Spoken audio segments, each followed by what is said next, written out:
Hello everyone, कैसे हैं आप सब। स्वागत करता हूं आपका आपके चैनल नर्स ऑफ मैथ्स में। प्यारे बच्चों, बीएससी फर्स्ट ईयर वाले, आप लोगों का एग्जाम मैथ्स का जो है होने वाला है और आप लोग के लिए इंपॉर्टेंट क्वेश्चन लेकर आए हैं आज हम। देखो, क्वेश्चंस इंपॉर्टेंट तब होते हैं जब आपने सब कुछ पढ़ लिया हो, ठीक है। क्योंकि जिसने नहीं पढ़ा हो उसके लिए अगर मैं क्वेश्चन बता भी देता हूं तो भी उसके लिए वो इम्पोर्टेंट नहीं है, क्योंकि उसको अंदर से कॉन्फिडेंस ही नहीं आएगा कि मैं इस क्वेश्चन को कर जाऊं तो सच में यही आ जाएंगे या नहीं आएंगे, ठीक है। जिसने सब कुछ मैथ कर रखी है वो इनको ज्यादा बार देखेगा, दोबारा देखेगा। क्लियर हो गई बात। तो भाई अब तो ये है कि आप अपने जो सॉल्व पेपर्स हैं, आपको मैं साफ बात बताऊं तो बीएससी फर्स्ट ईयर का जो पेपर है वो सॉल्व पेपर में से ही बन जाता है। तो 5 इयर्स के जो सॉल्व पेपर्स हैं उनको उठाइए, उनमें से सारे जो डेफिनेशन है, फर्स्ट नंबर जो क्वेश्चन आता है उसमें जितनी डेफिनेशन आती हैं वो पुराने पेपर्स में से पढ़िए, समझिए, आपका काम हो जाएगा। जिसको पास होना है, ठीक है, उसके लिए मैं 2 यूनिट बता दूंगा। एक यूनिट आएगी आपकी 3rd नंबर की और एक आएगी 4th नंबर की। 3rd नंबर की होगी ग्राफ, 4th नंबर की होगी ट्री। ये दोनों थ्योरम्स कर लीजिए, इसमें से पक्का से आपको 15 से 20 नंबर के सवाल मिल जाएंगे, ठीक है। जब 20 नंबर के सवाल आपको उसमें मिल जाएंगे तो आपको टेंशन लेने वाली बात ही नहीं है। उसके बाद तो आप को ऊपर वाले मार्क्स ही चाहिए जो आपको थोड़े परसेंटेज बना दे, ठीक है। तो यहाँ पर आपके लिए हम लेकर आए हैं, क्वेश्चन को ध्यान देखिएगा। यूनिट नंबर फर्स्ट के क्वेश्चन है बूलियन बीजगणित, बूलियन अलजेब्रा, जो मतलब स्टडी वाले बच्चों के लिए होता है। सेट वगैरह है जो आपके नहीं है, सेट जो है वो आपके कोर्स में नहीं है। यूनिवर्सिटी में अगर कोर्स से बाहर आता है तो फिर ये यूनिवर्सिटी की जिम्मेदारी है, फिर मैं कुछ नहीं कर सकता। भाई कोर्स में जो सिलेबस दे रखा है आपका, उसमें आपका कहीं भी सेट के ऊपर नहीं है, मैथमेटिकल इंडक्शन मेथड के ऊपर नहीं है, ठीक है। आपकी बुक में जरूर है लेकिन आपके उसमें नहीं है, इसलिए ना।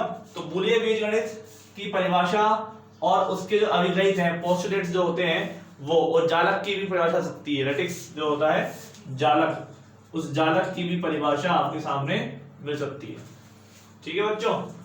बूलियन बीजगणित के उसके बाद मिलेंगे गुणधर्म। गुणधर्म में से आप देख लेना, काफी सारे गुणधर्म आपको देखने को मिलेंगे, ध्यान से देखना जरा, ठीक है। इसमें गुणधर्म आपके पास जैसे a into B plus a into B dash या a डैश इंटू बी, इनको मिलाने वाला इस तरह से वैल्यू क्या आ जाए, ठीक है। ये सारे जो गुणधर्म है ये इस तरह के और भी प्रॉपर्टीज जितनी है वो सब आपको करनी है, ठीक है। प्रॉपर्टीज में से सवाल आ जाता है, प्रमेय आ जाती है। बूलियन बीजगणित में फलन का पूरा फलन निकालना, ठीक है। फलन कैसे निकाला जाता है वो आपने सीखा होगा, आप उसके जैसे क्वेश्चन कर लीजिए, ठीक है। इसके टाइप के जितने क्वेश्चंस हैं वो आपको करने हैं, ये क्वेश्चन आपको मिल जाएंगे। बाकी जिसके अभी भी लग रहा है कि सर क्या करें क्या ना करें, तो भाई लास्ट जो 5 क्वेश्चन पेपर है वो आप कर जाइए, आपको काम हो जाएगा, है ना। प्रमेय, ये वाली प्रमेय काफी बार आई है, तो पढ़ लेना कि b.01 एक बूलियन बीजगणित है तब यदि और केवल यदि x डॉट y डैश बराबर 0, x और y बिलोंग्स टू b एक बंटनात्मक पूरित जालक है। नेक्स्ट क्वेश्चन है हमारा बूलियन फलन के वियोजनीय यानी कि डीएनएफ और सीएनएफ प्रसमान्य रूप ज्ञात करना। ये मोस्ट क्वेश्चन है भाई, ठीक है। ये सवाल बड़े सवालों में आता है, ठीक है। लास्ट 2019 वाले सवालों से पहले तो आता था, क्योंकि 2019 के बाद पैटर्न चेंज हो गया, उससे पहले तो खूब आते थे सवाल ये वाले डीएनएफ सीएनएफ। तो उम्मीद करते हैं कि इस बार भी आपका फुल कोर्स आ रहा है तो यही सवाल आपको देखने को मिलेंगे, ठीक है।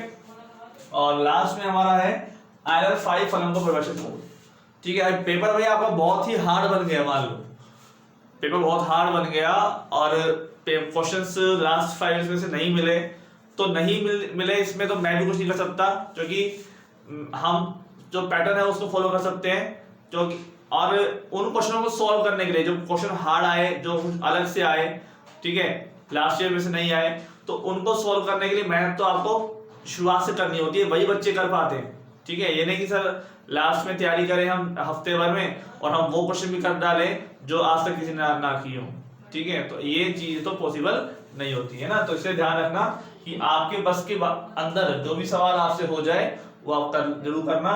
और इस टाइम ये नहीं है कि मैं वो ही पढ़ लूँ इधर पढ़ लूँ, सब कुछ पढ़ने के चक्कर में भूल जाओ और कुछ भी ना हो पाए आपसे, ठीक है। तो आयलर फाइल फलन को प्रदर्शित करो, ये भी आपके में इंपॉर्टेंट है। यूनिट फर्स्ट का है हो गया पार्ट, सेकंड यूनिट में आप लिखवा देता हूँ आपको, इसको नोट कर लीजिए।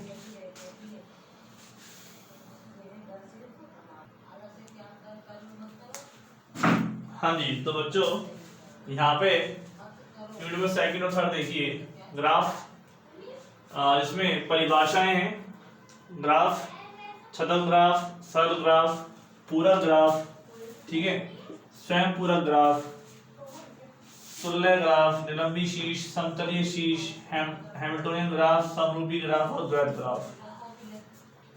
ये सब परिभाषाएं जो हैं वो ग्राफ में से आपको इससे जरूर मिलेंगी, ग्राफ में तो परिभाषाएं हैं, ठीक है। तो परिभाषा तो आपको अच्छे से याद करनी है। और मैं आपसे कहता हूँ कि मोस्ट इम्पोर्टेंट टॉपिक है, चैप्टर है, इधर आ लो, क्योंकि ग्राफ के अंदर एक पार्ट आता है जो दिश ग्राफ, मैं यहाँ पे लिख भी दिया है। ये जो दिश ग्राफ होता है ना, वो यूनिट नंबर सेकंड के अंदर भी आपको मिल रहा है, और यूनिट नंबर थर्ड में वृक्ष के साथ भी दिश ग्राफ जुड़ा हुआ है। इसलिए ग्राफ को और दिश ग्राफ को बहुत ही इंपॉर्टेंटली समझकर काफी ध्यान से पढ़ना है, ठीक है। जिसने ग्राफ दिश ग्राफ पढ़ लिया अच्छे से, वृक्ष पढ़ लिया यहाँ से, वो तो काम यहाँ पे बनने वाला है। तो बच्चों ध्यान रखना, आयलर सूत्र आता है, ठीक है। इसके ऊपर प्रमेय जो है वो आपको बुक में जो लिखी हुई है वो आपको मिलती है, यहाँ पर इंपॉर्टेंट है, याद कर लेना। लघुत्तम मार्ग समस्या बड़े सवालों में, ठीक है, लगभग 10 नंबर का सवाल यहाँ लगा दीजिए आप, 10 नंबर का सवाल, ठीक है, इंपॉर्टेंट है। बड़े सवालों में आपको यही लघुत्तम मार्ग समस्या मिलेगी, या फिर मिलेगा ग्राफों का आव्यूह बनाना, ठीक है, ग्राफों का आव्यूहरण, आव्यूह यानी मैट्रिक्स, ठीक है, मैट्रिक्स बनाना ग्राफों की। तो मैट्रिक्स बनाने के का भी इंपॉर्टेंट है, बड़े सवालों में मिलेगा आपको। और दिश ग्राफ तो है ही हमारे पास इंपॉर्टेंट चीज, वो इसमें जुड़ा हुआ है। दिश ग्राफ हमारा दिशाएं आ जाती हैं, दिशाओं में उसकी डिग्री कोटि निकालना, हाँ कोटि, ठीक है, ग्राफ की कोटि क्या होती है, ये सब चीजें आपको मिलने वाली हैं, काफी इंपॉर्टेंट चीजें। फिर आ जाता है ट्री। ट्री जो होता है वो इस ग्राफ में से निकलता है, जो ट्री होता है ना वो ग्राफ में से ही निकलता है, ग्राफ में से निकलता है ट्री। और किसी n शीर्षों वाले वृक्ष में n माइनस 1 कोने होती हैं, एक ये थ्योरम है इसमें इंपॉर्टेंट, ठीक है। एक थ्योरम और है इसमें कि अगर के शीर्ष हुए किसी भी उसमें संबंध n माइनस के संबंध घटक होंगे उसके। जनक वृक्ष, वृक्ष की लंबाई, ये परिभाषा है इसकी काफी, और भी परिभाषाएं एक दो वृक्ष से कहते हैं, ठीक है। जैसे वृक्ष की परिभाषाओं के अंदर आपके पास वृक्ष की लंबाई हो गई, उसके बाद मूल वृक्ष हो गया, ठीक है। इसके अलावा आपके पास उसके जो एरे है वृक्ष का वो हो गया, और भी 2-3 परिभाषाएं हैं, वो आपको याद करनी है, समझनी है। अब इसमें एक सबसे बड़ी अच्छी बात ये है, आप पता ही है कि यूनिट में नॉर्मल मैथमेटिक्स है, और वो मैथमेटिक्स आपका यूनिट नंबर 5 आती है, ठीक है। एक यूनिट इसके अंदर मैंने इंक्लूड नहीं करी कि वो यूनिट आप अपने हिसाब से करेंगे, अपने जो भी आपको सही लग रहा है, क्योंकि उसमें क्या है कि जैसा आपने पढ़ रखा है यूनिट नंबर 4 में, जैसा आपने पढ़ रखा है वैसे ही आप तैयारी कीजिए। नंबर जो 5th यूनिट है उसको करके जाइए, क्योंकि नॉर्मल मैथमेटिक्स है वो तो आप कर ही लोगे आराम से, ठीक है। उसमें नंबर आप वेस्ट मत करिए, 10 नंबर का सवाल उसमें मिलते हैं, 2-2 नंबर के सवाल, और एक नंबर बड़ा नंबर 5 नंबर सवाल मिलता है, ठीक है। तो यहाँ पर जो 5th यूनिट है आपकी, उसमें जनरल मैथ्स जो आ रही है वो आप करिए ना। देखो इसमें नंबर फुल में से फुल आ जाते हैं डिस्क्रीट में, अगर कोई लाना चाहे तो, कोई अगर लाना चाहे तो उसमें फुल में फुल मार्क्स आ जाते हैं, लेकिन आप उसको लगता है कि तो थ्योरेटिकल पेपर है, थ्योरी है, कैसे लिखेंगे, कैसे याद करेंगे, ऐसा नहीं है। अब तो टाइम इतना ही है समझाने का कि ये इंपॉर्टेंट चीज है, इसको आप पढ़ लीजिए, सॉल्व पेपर्स कर लीजिए, ठीक है। बड़ा बड़ा अक्षर में लिख देता हूं कि सॉल्व पेपर्स करने हैं, ठीक है, तब आपका काम हो जाएगा।